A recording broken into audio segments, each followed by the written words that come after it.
ब्रेकनंतर एक मोठी बातमी आहे। सुप्रीम कोर्टानं गुजरातच्या जामनगरमधील बनतारा प्राणी बचाव आणि पुनर्वसन केंद्राला क्लीन चिट दिली आहे। या प्रकरणामध्ये कोर्टानं एसआयटी चौकशीचा आदेश दिला होता। एसआयटी चौकशीच्या अहवालानंतर कोर्टानं बनताराविषयी महत्त्वाचं निरीक्षण नोंदवलंय।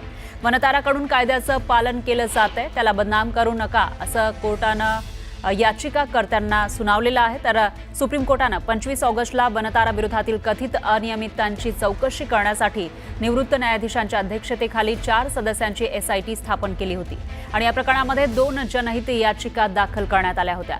न्यायमूर्ती पंकज मिठाल आणि पी.बी. बाराळे यांच्या खंडपीठानं एसआयटी चौकशी अहवाल रेकॉर्डवर घेतला। त्यातील महत्त्वाच्या मुद्द्यांवर कोर्टानं महत्त्वाचं निरीक्षण नोंदवलंय।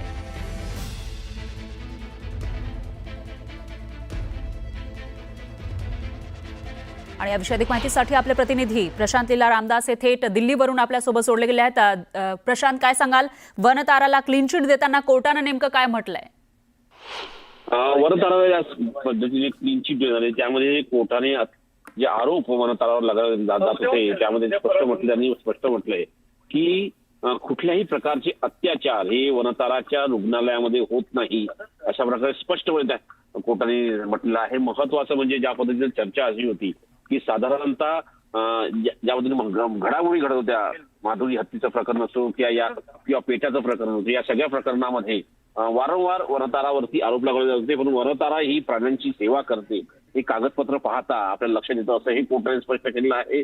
आणि महत्वाचं म्हणजे वनतारा ही जी संस्था आहे ही संस्था हत्तीच्या संदर्भात देखील मोठी काळजी घेते आणि या सगळ्या संदर्भात त्या पद्धतीनं कोर्टामध्ये PIL टाकण्यात आलं होतं की हत्तींना वनतारामध्ये घेऊन गेलं जात होतं, त्या संदर्भातली ही PIL होती। यावरती कोर्टाने ज्यांनी PIL टाकली त्यांनी सुनावलेलं आहे। पण महत्वाचं म्हणजे कागदपत्राची पाहणी आणि जे रेकॉर्ड पाहिले सुप्रीम कोर्टाने त्याच्या आधारावरती त्यांनी स्पष्ट केलं की या पद्धतीने कुठल्याही प्रकारचे अत्याचार किंवा कुठल्याही प्रकारचे अमानवीय अत्याचार होत नाही अशा प्रकारे कोर्टाने स्पष्ट केलेलं आहे।